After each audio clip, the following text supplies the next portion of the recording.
Hi, my name is Rafael Vergara Cumia. Ito po, magtuturo po ako ng kaunti kong kalaman sa pagre-reflex.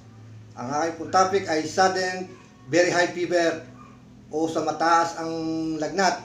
Ito po ang ating gagawin. Una, kaliwa, ikukum po sa kanan. 5 po dito. 3 times po yung gagawin ito. Ang sunod po ay dito po. 8. 3 times po yung gagawin. Tinuturo ko lang po kung paano po nyo gawin to. 3 beses po yung gagawin na 8. Ang sunod po, punta po tayo, ay 22.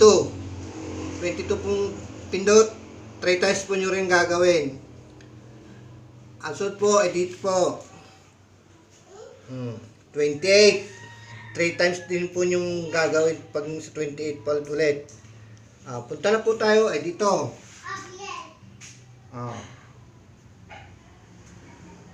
35 po dito. 3 times po yung gagawin. Sunod po doon ay dito na po sa 73 po yung pipindutin. Maraming po salamat sa mga nanonood.